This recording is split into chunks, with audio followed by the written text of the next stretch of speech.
제가 먼저 인사를 합니다.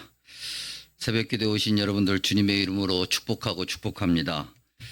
어, 목사님께서 센스가 있으시고 또 사회적 약자에 대한 배려가 있으셔서 단상을 만들어 주셨어요.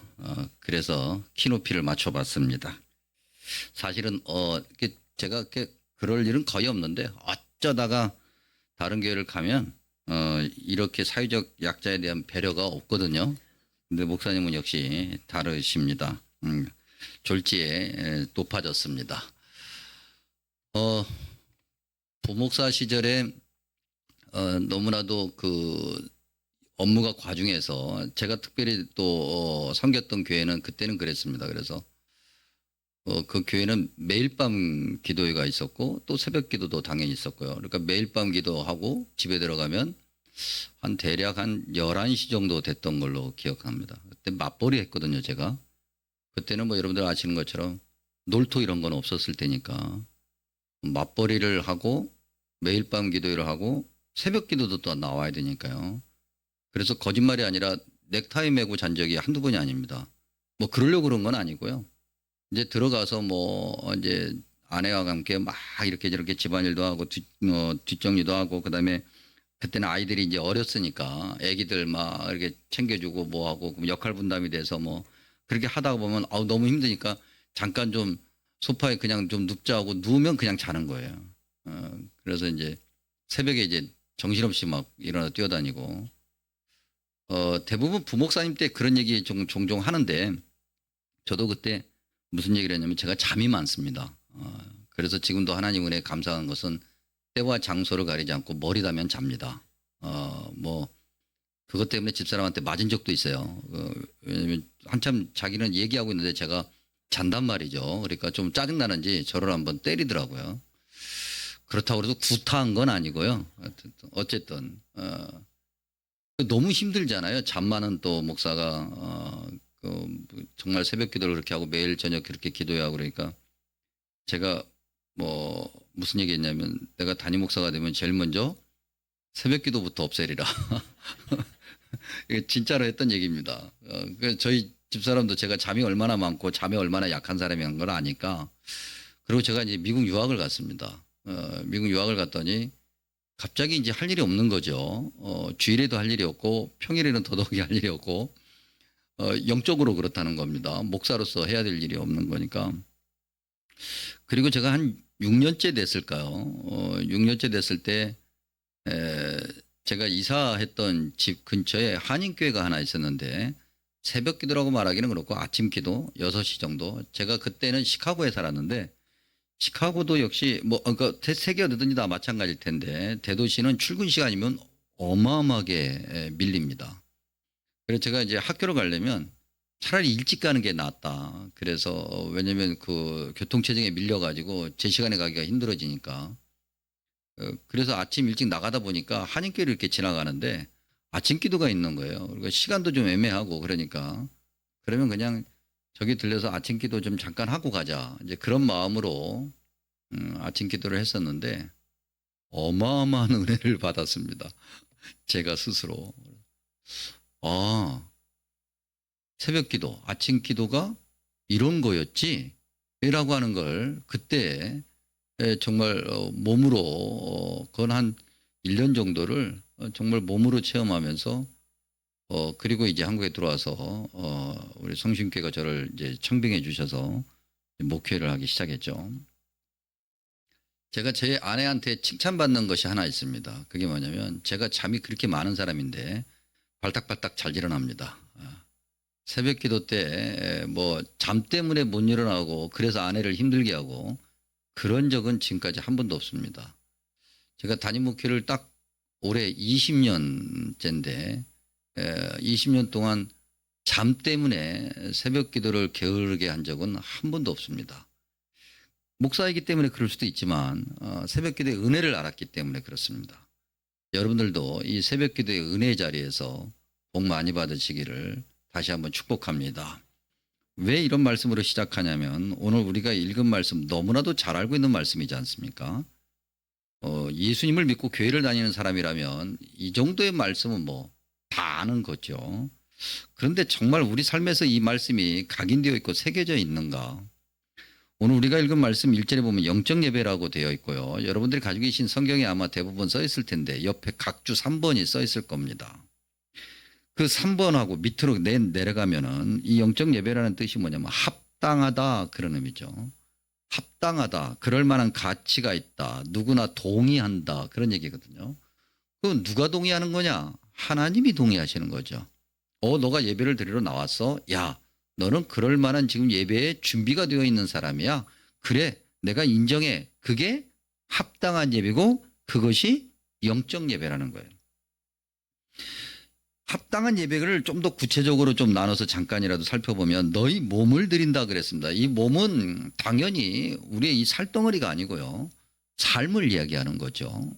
우리의 삶을 하나님께 드린다. 하나님께 우리의 삶을 드린다고 하는 것은 우리의 주인이 하나님이시라는 거죠. 우리 삶의 주인이 하나님이시라는 거잖아요. 그야말로 우리는 언제 죽을지 모르면서 인생을 살아가는 것 아닙니까? 내가 언제 죽을지를 안다. 손 들어보세요. 그런 분 계시면 우리가 따뜻하게 보살펴 드려야 됩니다. 안다라고 얘기하시는 분은. 그런 사람은 아무도 없으니까 우리는 늘 죽음을 코앞에 달고 사는 거죠. 그러니 우리의 주인이 우리가 아니라 하나님이시다. 그 다음에 우리가 하나님께 우리 몸을 드린다 할 때 이 드린다라고 하는 의미는 제시한다 이런 의미가 있습니다. 여러분 회사를 다니시는 분들이 뭐 간혹 가다가 프리젠테이션 한다 그런 얘기를 할 경우가 있습니다. 이 프리젠테이션이라는 게 뭡니까? 뭔가를 보여주고 시연하고 내가 준비한 걸 발표해서 인정받는 거잖아요.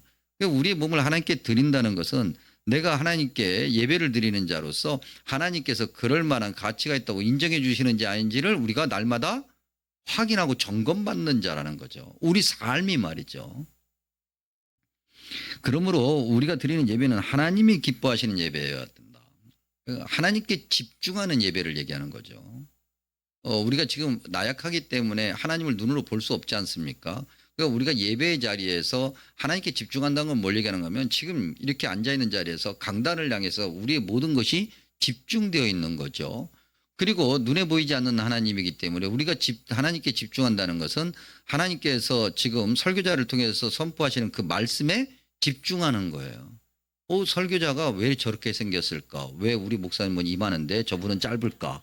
이런 거 말고 저분은 생각보다 굉장히 귀공자스럽게 생겼다. 이런 거 말고 오직 하나님의 말씀에 그렇죠? 하나님 말씀에 거기에 집중하는 거죠. 그게 하나님께 집중하고 하나님이 기뻐하시는 예배이어야 한다. 그 다음에 하나님이 기뻐하시는 예배라는 것은 우리의 생각, 우리의 그 어떤 신앙의 경험들, 습관들 이런 것들을 다 버리는 걸 얘기하는 거죠. 앉아서 뭐 오늘 목사님 설교가 어떤데 뭐 혹시 뭐 설교 시간에 스마트폰 돌려가지고 또 목사님이 설교를 표절하는지 안 하는지 AI에 넣어가지고 돌려본다든지 이런 거 하지 말고 오직 말씀에 집중한다. 예배 시간에 일찍 오는 것도 매우 중요하죠. 우리 주일 예배를 예를 들면 보통 한국교회가 11시 예배 드리지 않습니까? 저희 교회는 11시 반이긴 한데 11시 예배면 최소한 10분 전에는 와야죠. 그래서 오늘 말씀이 무엇인지 말씀 먼저 들여다보고 준비하면서 기도하면서 그래야 되는 거거든요. 근데 11시 예배인데 11시 5분 10분에 와서 11시 50분에 가고 뭐 어쩌다가 그럴 수는 있을지 모르겠지만 그것이 습관화가 되는 예배는 절대 준비된 예배고 하나님이 기뻐하시는 예배고 하나님께 우리가 드려지는 예배를 드린다고 말하기가 어렵다. 특별히 요즘 스마트폰 말이죠. 스마트폰으로 여러분 예배 드린다고 스마트폰 안에 성경도 있고 찬송가도 넣고 다 넣으니까 스마트폰 하나 딱 들고 와서 딱 예배 드린다고 하는데 여러분 그러지 마십시오. 어쩔 수 없는 상황에서 어쩌다가는 뭐 그럴 수 있을지 모르겠지만은 매주마다 그러지 마십시오. 여러분 스마트폰을 펴놓고 예배를 드리고 있으면 카톡 오잖아요. 궁금해서 견딜 수가 없어요. 그러면 또 카톡 열어봐야지 또 예배 시간에. 그러면 또 답을 안 해줄 수가 없어. 그러면 또 예배 시간에 다 이렇게 심지어는 제가 노예 서기하면서 보니까요. 목사 안수를 받는 목사님들의 그 젊은 사모님들도 목사 안수식 예배 중인데 뒤에서 스마트폰으로 카톡하고 계시더라고요. 뒤통수를 때릴까 하다가 사모님 때리면 안 될 것 같아서 절대로 하나님 앞에서 오직 하나님 말씀에 집중한다. 또 목사님 설교에 말이죠. 우리가 그런 생각을 하게 돼요. 저 표적 설교다. 저거 놔두고 하는 얘기다. 저희 교회에서도 제가 20년 동안 제가 그 얘기를 틈틈이 했는데도 여전히 설교 끝나고 나면은 예배 시간에 은혜 받은 게 아니라 그걸로 상처받아서 목사님이 오늘 나를 콕 집어서 얘기했다는 거예요. 정말 인문학적인 용어로 바꿔서 얘기하면 환장하겠어요. 절대 그렇지 않아요. 설사 그렇다 할지라도 그래 주님께서 목사님을 통해서 나에게 뭔가 지금 말씀하고 계신다라고 들어야 되는 거예요. 이것이 하나님이 기뻐하시는 예배고 하나님께 드려지는 예배인 거죠. 그리고 예배 드리다가 시험 드는 것은 내가 그만큼 예배에 합당한 모습으로 나와 있지 않다는 방증이잖아요. 또 우리가 산재물해야 된다 그랬습니다. 재물은 뭐죠, 여러분? 재물은 죽은 거잖아요. 재물은 죽어야 되는 거거든요. 그런데 신앙생활을 하면 할수록 살아있는 화로 같아요. 팔팔거린단 말이에요. 그냥 뭐든지 다 내가 해야 되고 여기서도 저기서도 그럼 우리는 죽은 거예요. 신앙생활을 오래 하면 할수록 점점 우리는 죽어가야 돼요. 뭘로? 육신의 그 자아가 죽어가야 되는데 육신의 자아는 팔팔하게 살아있고 영적으로는 죽어가는 말도 안 되는 일이 벌어지고 있다. 여러분 그다음에 또 너희 몸과 함께 우리가 살아있는 재물로 드려야 된다고 그랬잖아요. 우리의 삶을 재물인데 죽었는데 살아있다. 이건 뭔 얘기냐면 깨어있다는 얘기거든요. 영적으로 깨어있어야 돼요. 그러면 영적으로 깨어있는 건 뭘 얘기합니까 여러분? 말씀과 기도로 나를 늘 살펴보는 거예요. 말씀을 딱 보고 난 다음에 그래 이 말씀을 보니까 김집사가 문제네. 이 말씀 보니까 오집사가 문제. 그러고 말고요. 아주 오래전인데 제가 이제 그때는 이제 금요 심야를 하고 난 다음에 이제 제가 미국에서 있다가 우리나라에 왔더니 그 불과 한 7년 사이에 말이죠. 우리나라 사람들이 참 산을 좋아하게 됐더라고요. 그래서 그렇게 밤에도 그렇게 환장하고 산에 가더라고요. 그래서 그 새벽 기도 저기 하고 나면 산 기도를 한번 가볼까 했는데 못 가겠는 거예요. 좀 기도를 하려면은 사람들이 이렇게 여기저기 막 돌아다녀. 그래서 장신대에 이제 가서 그때 이제 기도탑에 이제 올라가서 기도를 하고 그랬는 시간을 가졌는데 심야 기도를 하고 가니까 좀 지치잖아요. 그래서 거기서 잠깐 좀 이렇게 장신대가 미스바 광장이라고 있습니다. 거기에서 잠깐 좀 쉬고 있는데 어느 교회 다니시는 일단의 무리들이죠. 오셔서 이제 이야기를 옆에서 하시는데 그 중에 한 분이 그렇게 성경 말씀을 잘 암송하시더라고요. 어디 몇 장 이게 저는 사실 성경 말씀을 그렇게 아주 그냥 토시 하나 안 틀리고 암송 잘 못하거든요. 머리가 안 좋아서 그게 잘 안 되는데 이분은 그냥 어디 몇 장 몇 절 어디 몇 장 몇 절 줄줄이 나와요. 그런데 몇 장 몇 절 줄줄이 나오는데 그 모든 말씀을 다 누군가를 욕하는 데 쓰시더라고. 그래서 옆에서 듣고 있는 목사가 굉장히 불편해 가지고 그냥 확 한 대 또 때릴까 하다가 안 때린 적이 한두 번이 아니에요. 그래 가지고는 우리가 영적으로 깨어 있다고 말하기가 어려운 거죠. 영적으로 깨어있다는 건 말씀과 기도로 나를 살펴보는 거예요. 늘 내가 주님 그렇게 제대로 살고 있습니까? 아닙니까?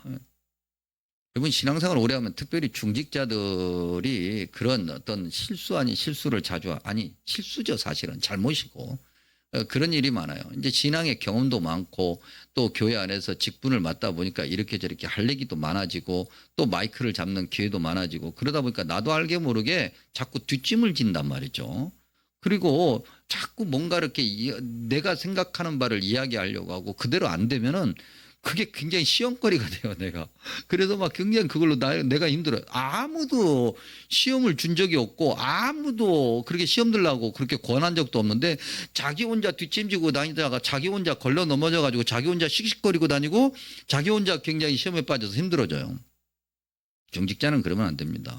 오히려 중직자면 될수록 더욱더 말랑말랑해져야죠. 그래서 손을 뒤로 짚는 거. 실제로 이게 뒷짐지고 다니라는 그런 의미가 아니라 마치 뒷짐지는 것처럼 게 아니라 손을 앞으로 이렇게 모으고 말이죠. 뭘 도와드릴까요? 제가 뭘 하면 좋겠습니까? 여러분 여러분들이 존경하시는 우리 엄기원 장로님 여기 계시는데 엄 장로님 잘 닮으시면 됩니다. 모든 노여원들이 존경하고 되게 이렇게 보면 장로님들을 존경하는 분들이 장로님이 존경한다 그러면 사실은 거짓말일 가능성이 많아요. 근데 목사님들이 존경한다 그러면 그건 진짜인 겁니다. 그래서 목사님이 정말 노예 많은 목사님들이 이렇게 또 이렇게 한참 동생인 이런 목사들이 존경하는 그런 장로님, 엄 장로님은 닮으면 돼요. 그래서 늘 이렇게 막 따라다니시면서 뭘 도와드릴까요? 내가 뭘 하면 좋을까요? 아유 너무 감사합니다. 수고하셨습니다. 어느 순간부터 말해주면서 이리 와보라고 그러고 이렇게 하라고 저렇게 하라고 이건 내가 살아있는 거지 내가 죽은 산재물로 하나님께 드리는 영적 예배의 준비가 되어 있는 것이 아니다. 여러분 현대가 얼마나 이 스마트한 시대입니까? 사실은 오늘 이 귀한 말씀은 한번 날 잡고 한 6시간 정도 한번 나눴으면 참 좋겠는데 목사님이 또 불러주시면 한번 날 잡고 하죠 뭐. 근데 오늘 이 새벽에 그렇게 하면 여러분들이 다 새벽기도 왔다가 또 시험에 들까봐 좀 마무리를 해보려고 하는데 현대가 얼마나 빠르게 변하는가. 제가 핸드폰을 4년 지금 쓰고 있는데 이제 고장 났어요 벌써. 고장 나가지고 작년에 한번 고쳤거든요. 30만 원 주고 고쳤는데 또 고장 나가지고 가지고 갔더니 30만 원을 또 달래요. 그래서 그냥 차라리 바꾸겠다. 그러니까 뭔가가 자꾸 빠르게 바뀌어가고 바꿔야만 하는 시대잖아요.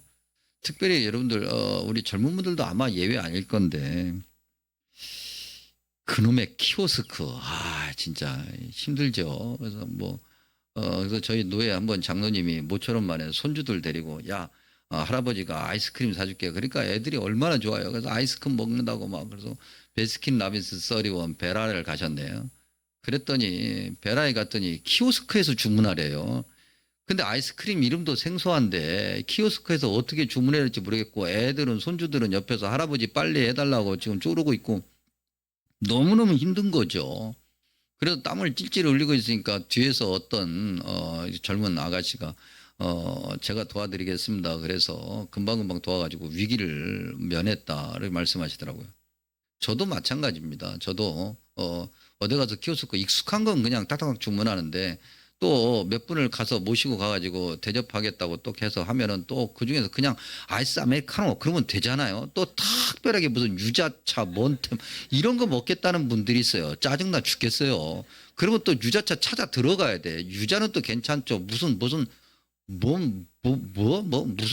티 하면은 이제 그때는 멘붕이 오는 거예요. 그래서 그거 찾아가지고 또 해가려면은 뒤에 또 줄이라도 없으면 그랬는데 줄도 또 나래비 서가지고 막 힘들어요. 현대가 그런 시대라는 거죠. 그래서 너무너무 빠르게 바뀌고 너무나도 빠르게 스마트라는 이름으로 뭐든지 사람을 정말 힘들게 하고 바보를 만드는 그런 시대다. 그런 시대에 우리가 정말 하나님께 합당한 예배를 드리는 자로서 어떻게 하면 좋을까? 주님이 그러셨던 것처럼 한적한 시간을 확보하자. 한적한 공간을 확보하자. 시간과 공간을 확보하는데 제일 좋은 것은 여러분 예배당입니다. 여러분이 섬기는 이 마장교회 예배당이거든요. 출근하실 때 퇴근하실 때 한 번씩 들리셔서 이곳에 와서 정말 하나님 앞에 조용하게 귀를 기울이고 하나님이 원하시는 그 음성에 나 자신을 내어놓고 살피는 거죠. 이것이 합당한 예배의 습관이 되어야 되는 거고. 스마트폰 좋습니다, 여러분. 다 좋은데 그거보다는 좀 무겁지만은 좀 성경 찬송을 좀 들고 다니는 것이 좋지 않을까. 그래서 저희 교회는 이 스크린에 아무것도 안 써요. 특별한 경우 아니면. 그래서 저희 교회는 다 들고 와야 됩니다. 들고 안 오면 바보같이 멍하니 앉아 있어야 돼요. 스크린에 아무것도 안 쏘거든요. 특별한 경우 아니면 쏘지 않아요. 그래서 다 들고 오라는 거죠. 자기 성경 찬송가를 좀 들고 왔으면 좋겠다. 이제 수요예배 같은 경우는 이제 어르신들이 많이 오시기 때문에 비치용 성경을 좀 쓰시기도 하지만 다 어쨌든 성경 찬송가 침발라서 넘겨야 되는 그런 성경 찬송가를 다 사용한다. 그리고 좀 성경에 좀 밑줄도 좀 긋고 한 장 한 장 좀 소리내서 좀 읽고 여러분들 좀 연세가 드시면 드실수록 성경을 소리내서 읽는 것이 매우 중요합니다. 그래야 치매 예방도 되고 참 좋거든요. 좀 그렇게 그렇게 하나님 말씀을 깊이 묵상하고 또 묵상하면서 좀 아날로그의 신앙을 좀 가져야 되겠다. 그것이 합당한 예배를 드리는 영적 예배를 드리는 자의 모습이 아닐까 싶습니다. 필립 얀시라고 하는 분이 아주 얇은 책을 썼는데 나의 사랑, 나의 고민, 교회. 내가 사랑하는데 나의 고민거리에 뭐가? 교회가. 참 책 제목이 아주 굉장히 깊이가 있는 그런 책 제목이죠. 혹시 원하시는 분, 그 책을 읽고 싶어 하시는 분 선착순 2명 저한테 얘기해 주시면 제가 사드리겠습니다. 예. 선착순 2명입니다. 20명이 아니고 선착순 2명. 근데 그 책 19쪽과 20쪽에서 이런 얘기를 했어요. 필립 얀시의 고백인데, 전에 나는 비판적인 소비자 정신으로, 교회를 오는데 소비자의 마음으로, 소비자의 마음은 뭐예요? 내가 정당하게 내 돈 줬으니까 내 권리를 찾아가겠다는 거잖아요. 근데 그런 마음으로 예배에 왔고 교회를 대했다. 예배를 공연으로 봤다는 거죠. 우리가 흔히 신문 기사들도, 이 기자들도 그렇게 쓰더라고요. 예배를 본다. 뭘 보기는 뭘 봐요. 예배는 드리는 거고 예배는 하는 거고. 예. 근데 어쨌든 예배를 공연으로 봤다. 내 마음에 드는 걸 내놔라. 나를 즐겁게 해달라. 그런 식으로 예배를 드려왔는데, 예배를 마치고 떠날 때 우리가 해야 할 질문, 그건 내가 무엇을 얻었는가가 아니라 내가 하나님께 무엇을 드렸는가. 하나님이 과연 기뻐하셨는가 아닌가. 여러분, 올바른 예배를 위해서 형식도 필요하고 이런저런 요소들도 필요하겠지만 우리 마음이 어디를 향하고 있는지, 우리 안에 무엇이 담겨 있는지 그런 걸 살피지 않으면 안 될 것 같습니다. 우리가 그런 생각을 또 하잖아요. 그래도 그렇잖아 라고 하는 거. 그때부터 우리는 시험에 빠지기 쉽습니다. 무조건 아멘 하시고 예 하시고, 하나님 내가 어떻게 하면은 하나님이 원하시는 삶을 살아갈까요? 내가 너무나도 나약합니다. 하나님, 심지어는 내 잘못까지도 좀 덮어주시고 감춰주시고 들키지 않게 해주셔서 하나님 영광 되게 나를 좀 채찍질하시고 나를 바꿔주십시오. 이런 기도가 평생 죽을 때까지 이어져야 되겠고, 그렇게 예배를 드리는 자가 하나님께 합당한 예배를 드리는 자다. 오늘 말씀을 통해서 다시 한번 확인해 봅니다. 오늘 1절 말씀이죠. 우리 다 같이 한 목소리로 함께 읽겠습니다. 그러므로 형제들아, 내가 하나님의 모든 자비하심으로 너희를 권하노니 너희 몸을 하나님이 기뻐하시는 거룩한 산 제물로 드리라. 이는 너희가 드릴 영적 예배니라. 아멘. 잠깐 기도합니다. 주님, 귀한 말씀 주셔서 감사합니다.